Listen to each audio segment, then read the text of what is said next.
শান্ত দিঘির জল, চারপাশে সবুজ গাছপালা আর পাখিদের কিচিরমিচির শব্দে ক্যাম্পাস জুড়ে যেন ছড়িয়ে আছে এক অনন্য প্রশান্তি। ছুটির দিনে এই পরিবেশ হয়ে ওঠে আরও প্রাণবন্ত।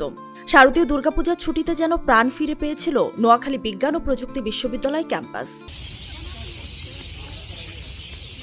শিক্ষার্থীরা যেমন এই সৌন্দর্যে খুঁজে পান মানসিক প্রশান্তি, তেমনি আশেপাশের ভ্রমণপ্রেমীরাও ভিড় করেন প্রকৃতির নৈসর্গিক পরিবেশ উপভোগ করতে। এক্সট্রিম মশার কয়েল প্ল্যান্ট ফাইবার দিয়ে তৈরি, ডেঙ্গু, চিকুনগুনিয়া বাহি সহ যে কোনো মশার বিরুদ্ধে দেয় এক্সট্রিম সুরক্ষা। সকাল থেকে সন্ধ্যা পর্যন্ত ক্যাম্পাস জুড়ে দেখা মিলে তাদের পদচারণা। কেউ বন্ধুদের সঙ্গে গল্পে মেতে আছেন, কেউ বা স্মৃতিবন্দী করছেন ক্যামেরা ফ্রেমে। আমি প্রথমবার আসলাম নোয়াখালীতেও, প্রথমবার এসে তো আমার ফার্স্ট ছিল কি আমি এখানে আসবো, প্রযুক্তি বিশ্ববিদ্যালয়টা ঘুরে দেখব।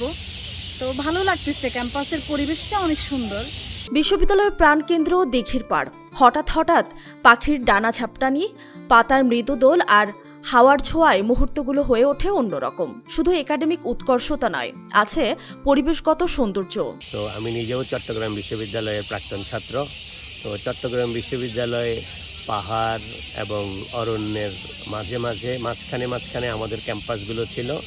বাট নোয়াখালী বিজ্ঞান এবং প্রযুক্তি বিশ্ববিদ্যালয়, এখানে পাহাড় নেই কিন্তু প্রকৃতির অভাব নাই, সবুজের কোনো অভাব নাই।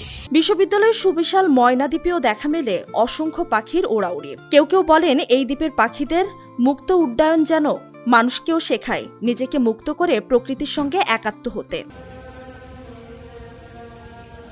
শিক্ষার্থীরাও এই সময়টিতে ফিরে পান ভিন্ন এক ক্যাম্পাস, যেখানে ক্লাস, ল্যাব আর পরীক্ষা নয়, চারদিকে শুধু আনন্দ, হাসি আর প্রকৃতির রঙিন ছোঁয়া।